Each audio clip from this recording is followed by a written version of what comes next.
आजकल तो देश का बहुत ही बुरा हाल है। अंग्रेजों ने तो जीना मुश्किल कर रखा है। आज हम महिलाओं को देश के लिए आगे बढ़ना ही होगा। हाँ, सही कह रही हो तुम। कितने दिन की सजा हुई है मृदुला? अभी कोई फैसला ही नहीं हुआ। क्या अभी तक फैसला नहीं हुआ? लगता है बड़ी सजा होगी। शायद कोई सजा ही ना मिले। क्यों? ऐसा क्या हो गया अदालत में जो तुम्हें लगता है कि सजा नहीं मिलेगी? अरे अदालत में ऐसी जिरह करके आई हूँ कि सब लोग देखते रह गए।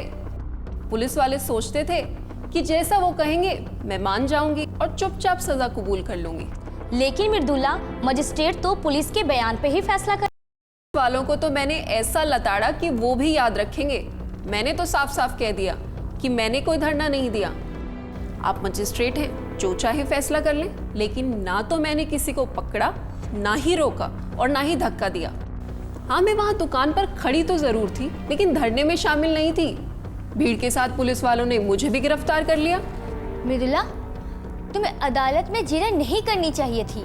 मैं भी मुकदमे की कार्रवाई में कोई हिस्सा नहीं लेना चाहती थी, लेकिन जब मैंने गवाहों को सरासर झूठ बोलते हुए देखा तो मैं बर्दाश्त नहीं कर सकी।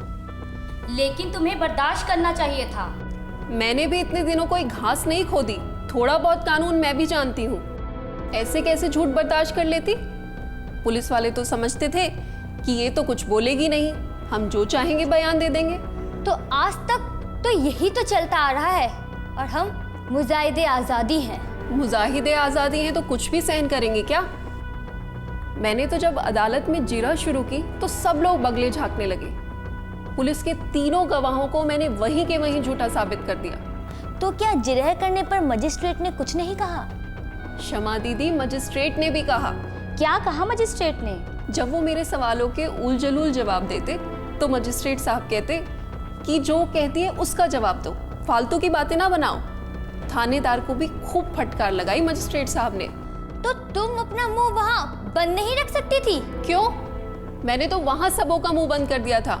अभी तो मजिस्ट्रेट साहब ने फैसला नहीं दिया है, लेकिन मुझे पूरा यकीन है मैं बरी हो जाऊंगी। मैं जेल से नहीं डरती, लेकिन बेवकूफ भी नहीं बनना चाहती। इन पॉलिटिकल कैदियों पर जरा नजर रखो और ध्यान रहे ये 2 वक्त की रोटियां जरूर खा लें। जी ठीक है, मगर कोई रोटी न खाना चाहे तो हमें क्या? मैं जो कह रही हूँ उसे करो, ज़्यादा अपना दिमाग चलाने की ज़रूरत नहीं है। जी। जानती हो अगर इन कैदियों ने खाना खाने से इनकार कर दिया तो क्या होगा? जी नहीं। अगर हुकूमत को पता चल गया कि इन कैदियों ने खाना खाने से इनकार कर दिया है तो वो तो इसे इनकी भूख हड़ताल समझेगी और फिर इनका तो होगा सो होगा, अपनी नौकरी तो गई समझो। जी समझी। खासकर ये जो नई कैदी आई है ना मृदुला, कुछ ज़्यादा ही बनती है। देखना ये दूसरी कैदियों को भी ज़रूर भड़काएगी, इसका ज़रा खास ख्याल रखना। जी। अदालत में मजिस्ट्रेट से बहस करके आई है, बैरिस्टर समझती है अपने आप को। जी। ये नहीं कि चुपचाप अपने घरों में बैठे हैं, अपने बाल बच्चों को संभालें। पता नहीं क्या समझती हैं औरतें अपने आप को। अरे जब बड़े बड़े लीडर जेल जाने से नहीं बचे तो किस खेत की मूलियाँ हैं? जी। औरतों की नाजुक कलाइयाँ बगावत का झंडा बुलंद करने की ताकत नहीं रखती। ये कौन समझाए इनको? जी। नाक में दम कर रखा है, एक जाती है तो दूसरी चली जाती है। इससे तो अच्छा किसी थाने में नौकरी होती, कम से कम चैन की नींद तो आती। जी। अब ये जीजी क्या लगा रखा है? जाओ यहाँ से। जी। जी मेरा मतलब है। क्या मेरा मतलब है? जब देखो बक बक बक बक, कम बोला करो। जाओ यहाँ से। जी। बेवकूफ तो वो हम सबको बना रही है। हाँ, सही कह रही हो बहन। कहती है जेल से नहीं डरती। जेल से नहीं डरती तो अदालत में जिरह करने की क्या जरूरत थी? यहाँ बाकी भी तो हैं जो सजा काट रहे हैं। हम में से तो आज तक किसी ने अदालत में अपनी जुबान नहीं खोली। मैं तो कहती हूँ मृदुला ने जो कुछ भी कहा ना, वो सरासर गलत है। अब वो चाहकर भी अपने गुनाह का कुफारा भी अदा नहीं कर सकती। तुम बिल्कुल ठीक कह रही हो बहन। इस तरह तो हम लोग भी छूट सकते थे, लेकिन हमें अपने मुल्क को ये दिखाना है कि इस नौकरशाही से हमें इंसाफ की कोई उम्मीद नहीं है। हाँ, तुम सही कह रही हो बहन।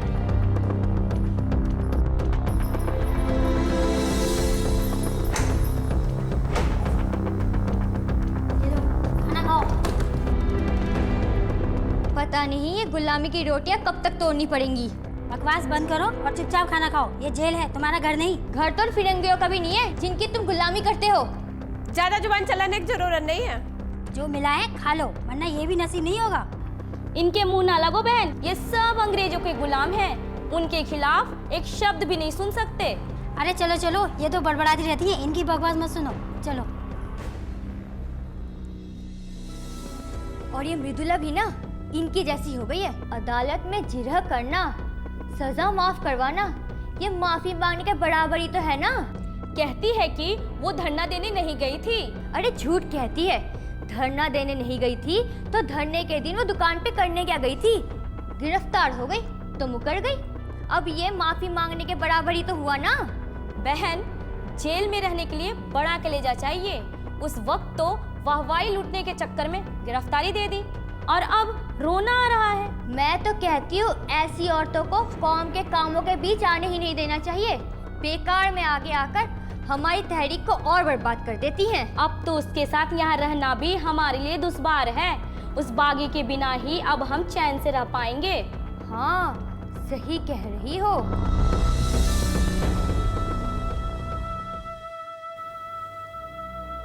मृदुला, तुम्हारे जाने की खबर भर से ही मेरा मन बेचैन हो गया है। ऐसा क्यों कह रही हो शमा दीदी? मृदुला, मैं पिछले 1 महीने से इस जेल में हूँ। एक तकरीर करने के लिए मुझे यहाँ 1 साल की सज़ा हुई है। मेरा इस दुनिया में कोई नहीं है। शौहर और बेटे दोनों को जलियांवाला बाग में खो चुकी हूँ। यहाँ आकर मेरा मन बिल्कुल भी नहीं लग रहा था। फिर तुम आई। मुझे ऐसा लगा जैसे मुझे एक सहारा मिल गया हो। हाँ दीदी, तुम ठीक कहती हो। यहाँ की दूसरी औरतों का चाल चलन मुझे भी बिल्कुल पसंद नहीं है। जब देखो आपस में झगड़ा करती रहती हैं, कानाफूसियाँ करती हैं, बनाव और श्रृंगार की चीज़ों के लिए पुलिस वालियों की खुशामद करती हैं। मृदुला, लेकिन तुम उन जैसी बिल्कुल भी नहीं हो। तुम उन सब से अलग हो। तुम्हें वो इज्जत नफ्स है जो एक सियासी कैदी में होनी चाहिए। तुम समझदार और होशियार हो। दीदी, आप खुद बहुत अच्छी हैं, इसलिए मुझे इतना अच्छा कह रही हैं। नहीं मृदुला, मैं तुम्हारी झूठी तारीफ नहीं कर रही हूँ। सचमुच ना तो तुम्हारी गंदी सोच है और ना ही तुम में किसी तरह का हसद व जलन है। तभी तो तुमसे मिलने के बाद मुझे ऐसा लगा जैसे जेल में मेरे दिन आसानी से गुजर जाएंगे। लेकिन आपकी सज़ा पूरी होने में तो अभी 8 महीने बाकी हैं। और यहाँ कोई ऐसा नहीं जो आपके जज्बात समझे। यहाँ तो ये लोग आपको मगरूर समझती हैं। कैसे रह पाएंगे आप इनके साथ? किसी न किसी तरह रह ही लूंगी। मुझे तुम्हारी याद बराबर आती रहेगी मृदुला। यहाँ से जाने के बाद मुझसे मिलने जरूर आना। रो मत दीदी, मैं तुमसे मिलने ज़रूर आऊँगी। अरे मैं तो खुद ही नहीं रह सकती तुमसे मिले बगैर। अपने बेटे भान को लेकर आऊँगी आपसे मिलाने। भान को? हाँ, उससे कहूँगी कि चल, तुझे तेरी मौसी बुला रही है। तेरी मौसी आई है, देखना कैसे दौड़ आएगा। तुम बहुत प्यार करती हो ना भान से? सच, आज तुमसे कहती हूँ दीदी। मुझे यहाँ किसी की अगर बहुत याद आती थी तो बस भान की। बेचारा बहुत रोया होगा। देखना, जब घर जाऊँगी ना तो कैसे रूठ जाएगा मुझसे। कहेगा, माँ तुम कहाँ चली गई थी? मुझे छोड़कर क्यों चली गई थी तुम? जाओ, अब मैं नहीं बोलता तुमसे। मृदुला, देखना तुम बहुत जल्द भान से मिलोगी। कल अदालत का फैसला तुम्हारे ही हक में होगा। पता नहीं दीदी, कल क्या होगा। मुबारक हो, अदालत ने तुम्हें बरी कर दिया है। उम्मीद करती हूँ अब दोबारा कभी हमें अपनी शक्ल नहीं दिखाओगी। जाओ और अपना परिवार संभालो। अभी तुम्हारी उम्र ही क्या है क्यों अपनी ज़िंदगी बर्बाद करनी पड़ तुली हो? ये लीडरी ऑफ पार्टीज करने के लिए और भी लोग हैं। जेल में आकर अच्छे अच्छों की हेकड़ी निकल जाती है। तुम्हारी किस्मत अच्छी है जो कोर्ट ने तुम्हें बरी कर दिया है। अब जाओ, अपना बोरिया बिस्तर बांधो और चलती बनो यहाँ से।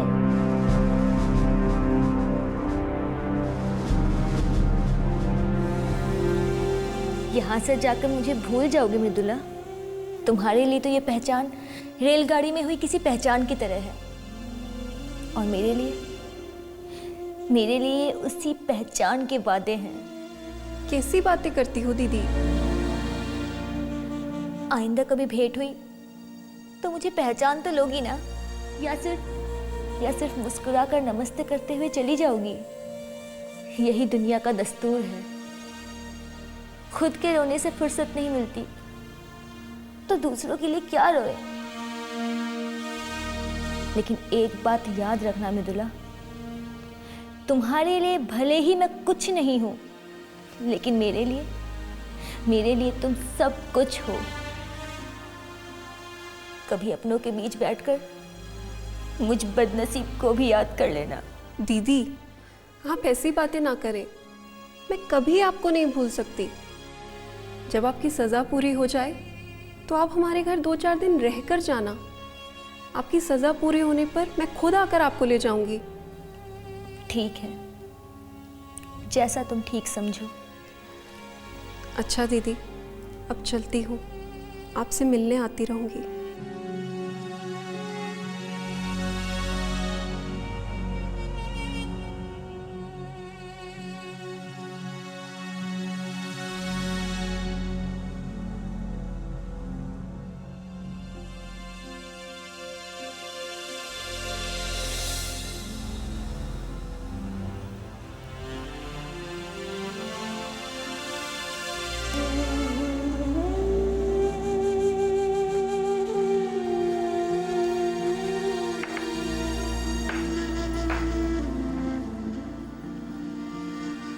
अरे तुम आ गई मृदुला?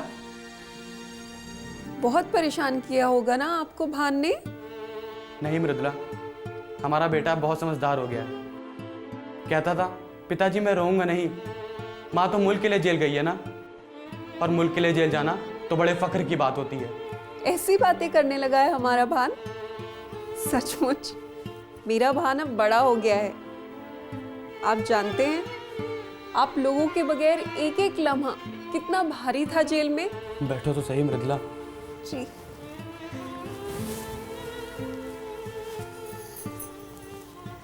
लेकिन यहाँ इन अंग्रेजों की नजर में हम हिंदुस्तानियों की जिंदगी बहुत ही मामूली हो गई है।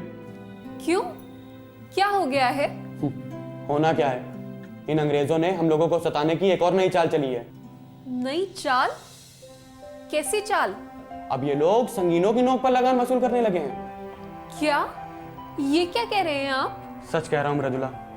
किसानों के पास रुपए है ही नहीं तो वो दे कहां से?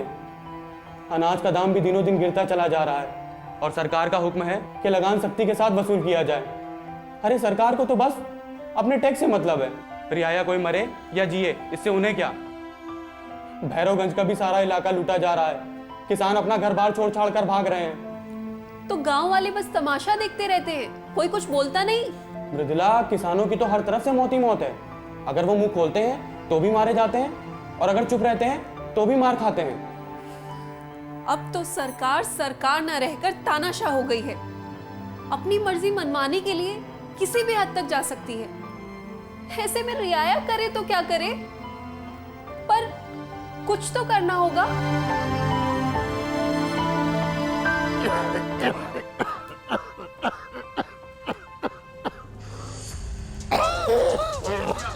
ये बुधिया, लगान काहे नहीं दिया? क्या करे मालिक, घर में खाने को दाना नहीं है, लगान कहाँ से दे? लगान तो देना ही पड़ता है बुधिया। लगान नहीं दोगे तो यहाँ रह कैसे पाओगे? रहम करो मालिक, रहम करो। इस बार फसल भी ठीक नहीं हुई और ऊपर से ये लगान। हम कुछ नहीं जानते, हमें तो ऊपर से हुक्म मिला हुआ है और आज हम लगान लेकर ही जाएंगे। मालिक, आप तो जानते हैं अनाज के दाम कितने गिर रहे हैं। पैदावारी से बीज के दाम तक नहीं निकलते। मेहनत और सिंचाई तो अलग बात है। अब आप ही बताइए, मुझ जैसा गरीब किसान लगान कहाँ से दे? बहुत जुबान चला रहा है बुधिया। ये ऐसे नहीं मानेगा। इसे सबक सिखाएंगे तो बाकी किसान भी आसानी से लगान देंगे। रहम करो, छोड़ दो भैया, छोड़ दो। अरे तुम इस तरह नहीं मार सकते इनको। देख नहीं रहे हो इनका बदन कितना कमजोर है। अगर अब हाथ उठाया तो मुझसे बुरा कोई नहीं होगा। तेरी भी जबान बहुत खुल गई है, पहले तुझे ही सबक सिखाना पड़ेगा। अरे रहम करो।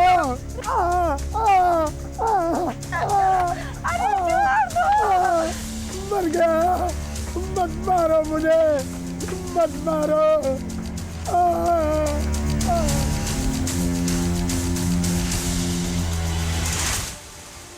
ये तो सरकार की सरासर मनमानी है। कब तक सहेंगे हम ऐसा? ऐसा कब तक चलेगा? हम लोग सहते हैं तभी तो यह अंग्रेजी हुकूमत हम पर जुल्म करती आ रही है। भैया भैया वो बुधिया चाचा। क्या हुआ भोला, तू इतना हड़बड़ा क्यों रहा है? भैया वो पुलिस वाले बुधिया चाचा के घर लगान वसूली के लिए आए थे। लगान न देने पर बुधिया चाचा को उन्होंने लाठियों से खूब पीटा। क्या हुआ बुधिया को? अरे तू रो क्यों रहा है? बताना कैसा है बुधिया? वो ठीक तो है ना? बुधिया चाचा नहीं रहे। क्या? पुलिस वालों ने बुधिया चाचा को लाठियों से इतना पीटा कि बुधिया चाचा का सर फट गया। क्या? हाँ। अब तो कुछ ना कुछ करना ही पड़ेगा। हद हो गई है बेरहमी की। सच कहते हो भैया, आज बुधिया मरा है, कल होकर कोई और मरेगा। हमें कुछ ना कुछ तो करना ही होगा। अब इन अंग्रेजी हुकूमत के खिलाफ कदम तो उठाना ही पड़ेगा। अगर अभी चुप बैठे तो वो दिन दूर नहीं जब कोई और बुधिया बेमौत मारा जाएगा। अब तो कुछ ना कुछ करना ही पड़ेगा।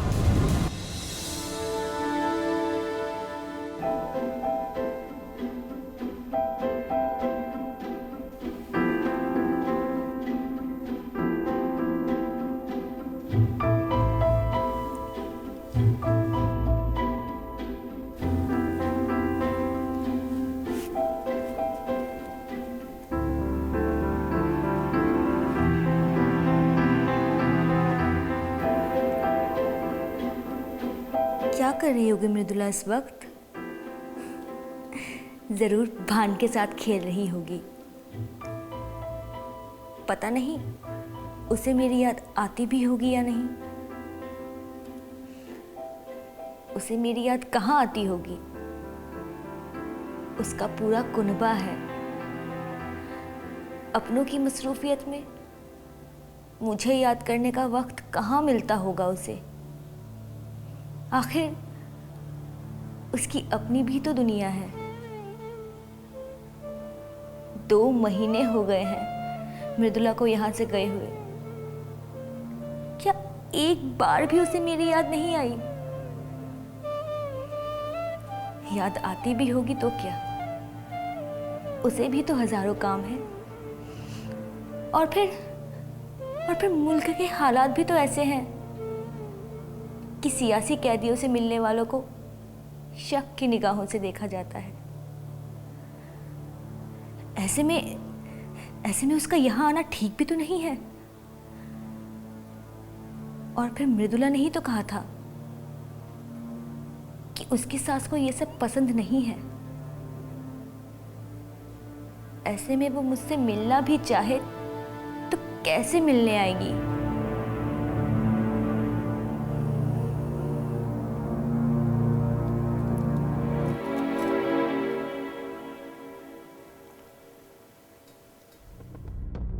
कैसे जाऊं? मिलना तो मैं भी बहुत चाहती हूँ शमा दीदी से, मगर ये मुल्क के हालात ये तो बद से बदतर होते जा रहे हैं। अब तो घर से निकलना भी दुश्वार हो चुका है। दीदी कितना याद करती होंगी मुझे। मैंने भी तो वादा किया था कि भान के साथ मिलने आऊंगी, पर जाऊं कैसे? हर जगह बंदिशें हैं, रास्ते बंद हैं। अगर मैंने इनसे कहा तो ये बहुत नाराज हो जाएंगे। वैसे भी ये बहुत मसरूफ चल रहे हैं।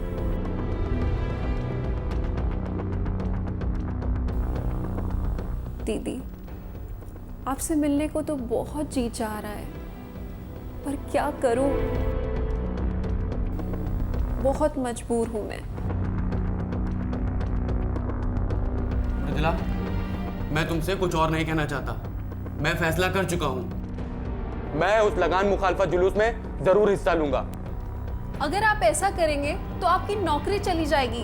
आप जानते हैं ना कि जिस कंपनी में आप काम करते हैं वो अंग्रेजों की है। उन्हें पता चलेगा तो नौकरी से निकाल देंगे आपको। फिर क्या करेंगे हम? मृदुला, मैं खुद अपना इस्तीफा देकर आया हूं। क्या? ये क्या कह रहे हैं आप? आप ऐसा कैसे कर सकते हैं? मैं फैसला कर चुका हूं मृदुला। अब वो वक्त आ गया है। अगर आज भी हमने अपने अंदर के सोए हुए जमीर को नहीं जगाया तो ताउम्र हमें गुलाम बन के रहना पड़ेगा। और अब ये गुलामी मैं हरगिज बर्दाश्त नहीं करूंगा।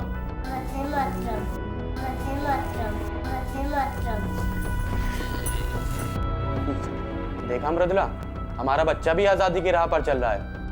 क्या हमें इससे नहीं सीखना चाहिए? जब ये इतना छोटा होकर के अंग्रेजों के खिलाफ आवाज उठाने की कोशिश कर रहा है, तो क्या हमें अपनी आजादी की तहरीक में हिस्सेदारी नहीं लेनी चाहिए? मैं भी जेल में जाऊंगा, मैं भी जुलूस में जाऊंगा। ये क्या कह रहे हो भान? नहीं, ना ही तुम जुलूस में जाओगे और ना ही जेल जाओगे, समझे? मैं जरूर जाऊंगा। वंदे मातरम, वंदे मातरम, वंदे मातरम, वंदे मातरम, वंदे मातरम, वंदे मातरम, वंदे मातरम, वंदे मातरम, वंदे मातरम, वंदे मातरम, वंदे वंदे भारत माता की, भारत माता की, भारत माता की, भारत माता की, वंदे वंदे वंदे भारत माता की, भारत माता की, भारत माता की, भारत माता की।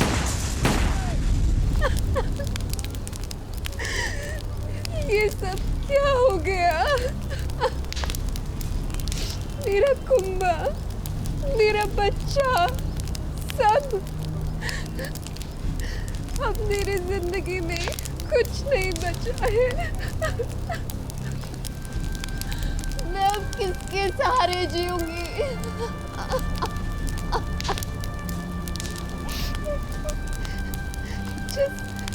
जिस बंदूक की आवाज सुनकर अम्मा कानों में हाथ रख लेती थी, खून देखकर तो बेहोश हो जाती थी, वही अम्मा आज मुजाहिदीन आजादी की सफों को चीरती हुई इस जुलूस में सबसे आगे निकल गई।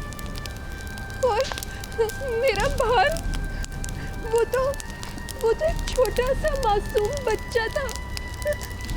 वो लोग उस पे गोलियां कैसे चला सकते हैं?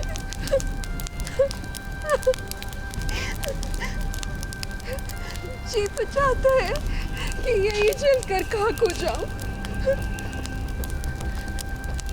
मगर मैंने ऐसा कौन सा काम किया है जो मैं मौत का रास्ता चुन रही हूँ? ये शहीदों की चिताएं हैं।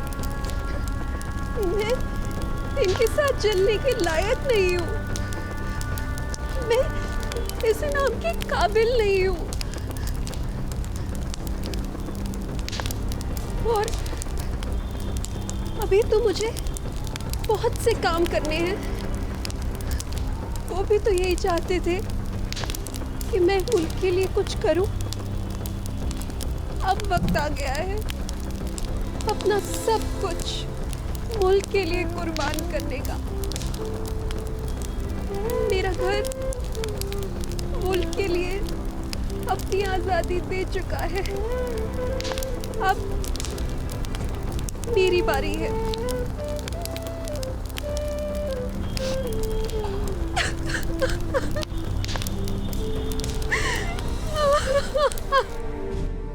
अब हम सरकार को मनमानी नहीं करने देंगे। आखिर सरकार हमें समझती क्या है? हम भी इंसान हैं। वो हमें इस तरह से नहीं मार सकती। सरकार हमें इंसान ही नहीं समझती। अब हमें सरकार की हैवानियत के खिलाफ कोई ना कोई कदम तो उठाना ही होगा। हाँ बहन, तुम बिल्कुल ठीक कह रही हो। अब हमें कुछ करना ही पड़ेगा। हाँ, इसीलिए मैंने सोचा है कि हम सबको मिलकर उस अंग्रेजी हुकूमत के खिलाफ जुलूस निकालेंगे। इससे क्या होगा? हमारे जुलूस का भी वही हश्र होगा जो पिछले जुलूस का हुआ था। हश्र चाहे जो भी हो, लेकिन इससे अंग्रेजी हुकूमत को पता तो चलेगा कि अभी हम जिंदा हैं और अपने मुल्क के आज़ादी के इरादों पे अटल हैं। हाँ, हम ऐसा ही करेंगे। हम मैदान से हरगिज नहीं हटेंगे, चाहे पुलिस कुछ भी कर ले, हम हार नहीं मानेंगे।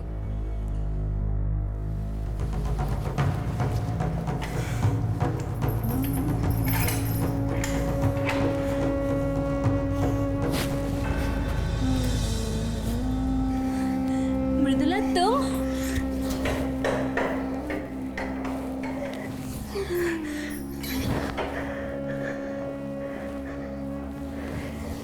क्षमा दीदी, मैं वापस आ गई हूं। अब मैं सभी फिक्रों से आजाद हूं। हर सजा का खुशी खुशी खैर मकदम करूंगी। दीदी, मैं जान गई हूं कि इस जेल से बाहर रहकर मैं अपनी मुल्क की आजादी के लिए जो कुछ भी कर सकती हूँ, उससे कहीं ज्यादा इस जेल के अंदर रहकर कर सकती हूँ। ये जेल इज्जत और अकीदत की एक ऐसी लकीर है जिसके अंदर कोई शैतान कदम भी नहीं रख सकता। ये जेल ही अब मेरी और इस मुल्क की आजादी की राह है। वंदे मातरम, वंदे मातरम, वंदे मातरम।